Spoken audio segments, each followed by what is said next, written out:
Hi friends, अस्सलाम वालेकुम। मैं हूं आपका होस्ट रियाज एक नई वीडियो के साथ।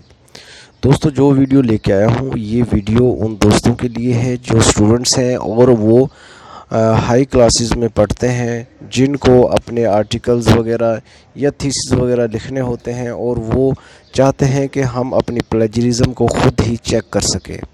दोस्तों, प्लेजरिज्म क्या है? प्लेजरिज्म कहते हैं कॉन्टेक्स्ट चोरी को प्लेजरिज्म कहते हैं कि आया कि जो मटेरियल आपने इकट्ठा किया है, जो आपका अपना डेटा है, कंटेंट है, या आया आप ही का है या किसी का आपने चुराया हुआ है।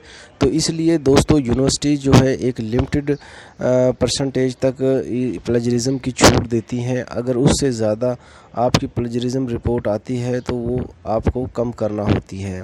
तो दोस्तों, इसलिए उन यूनिवर्सिटीज़ के पास अपने सॉफ्टवेयर होता है जिसमें वो प्लेजरिज्म रिपोर्ट को चेक करते हैं। तो दोस्तों, मैं आप लोगों को ख़ुद ही आप प्लेजरिज्म रिपोर्ट को चेक कर लें, इसलिए मैंने आपको ये वीडियो आपके लिए बनाया है। तो दोस्तों, इसमें मैं आपको बताऊंगा कि आप ख़ुद ही अपने प्लेजरिज्म रिपोर्ट को किस तरह से चेक कर सकते हैं। दोस्तों, चलें शुरू करते हैं। सबसे पहले आप लोगों ने जो है अपने गूगल ब्राउज़र में लिखना है प्लेजरिज्म चेकर, जैसा कि मैंने लिखा हुआ है। यहाँ से आपने जो पहला लिंक आएगा प्लेजरिज्म चेकर, इसको आपने क्लिक कर देना है। तो जब आप ये एक वेबसाइट है स्मॉल एसईओ टूल की, ये आपको ये सहूलत प्रोवाइड करती है कि आप यहाँ पर अपनी प्लेजरिज्म रिपोर्ट को ख़ुद ही चेक कर सकते हैं। तो इसमें ये सिर्फ 1000 वर्ड तक जो है आपके जो है उसको प्लेजरिज्म रिपोर्ट को 1000 वर्ड तक ये चेक करती है। तो दोस्तों, अब इसमें हम कोई डेटा जो है इसमें डाल के देखते हैं और मैं आपको बताता हूँ कि ये किस तरह से वर्क करती है। तो दोस्तों, यहाँ से हम कोई दूसरी वेबसाइट से कोई अपना डेटा उठाते हैं और उसको चेक करते हैं। तो ये थोड़ा सा डेटा है, इसको मैं यहाँ से कॉपी करता हूँ।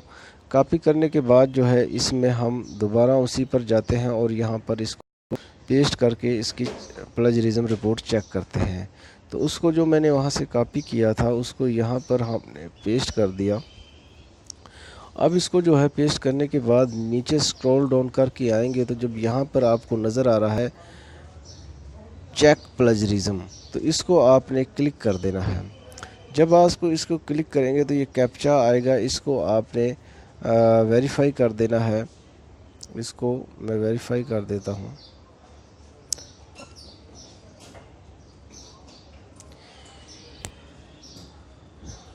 ये वेरीफाई हो गया है। इसके बाद यहाँ से ये देखें खुद ब खुद ही ये रिपोर्ट को चेक करना शुरू कर दिया है। तो दोस्तों, ये रिपोर्ट जो है इसकी आ गई है। यहाँ से हम इस रिपोर्ट को डाउनलोड भी कर सकते हैं और यहाँ से इसको हम देख भी सकते हैं कि ये 100% जो है प्लेजरिज्म है इसमें। ये यानी कि क्योंकि ये हमने डेटा जो है एक वेबसाइट से उठाया था, ये हमारा अपना डेटा था ही नहीं, इसलिए जो है वो 100% जो है इसने इसको बताया है कि 100% प्लेजराइज्ड है। यूनिक जो है वो 0% है। तो दोस्तों, इस तरह से हम जो है अपने थीसिस वगैरह का, जो हम कई दोस्त आर्टिकल्स लिखते हैं उनको अपने ब्लॉग या वेबसाइट पे उन्होंने पब्लिश करना होता है, तो फिर जो है वो प्लेजरिज्म का इशू आता है। तो उससे किस तरह से हम चेक कर सकते हैं, इस वीडियो में सिर्फ मैंने इतना ही बताया है कि आप अपने जो है वो प्लेजरिज्म को किस तरह से ख़ुद चेक कर सकते हैं। तो दोस्तों, अगर वीडियो पसंद आए तो लाइक ज़रूर कीजिएगा। तो मेरे पास एक सॉफ्टवेयर भी है प्लेजरिज्म चेकर के हवाले से, अगर किसी भाई को वो चाहिए तो वो कमेंट्स करके मुझसे ले सकता है। मैं आपको उसका लिंक जो है वो सेंड कर दूंगा। तो दोस्तों, अगली वीडियो जो बनाऊंगा उसमें मैं आप लोगों को बताऊंगा कि किस तरह से जो है हम इस प्लेजरिज्म को कम कर सकते हैं, यानी कि इसको घटा सकते हैं। तो दोस्तों, इसके साथ ही मैं आप लोगों से इजाज़त चाहूँगा। अल्लाह हाफिज़।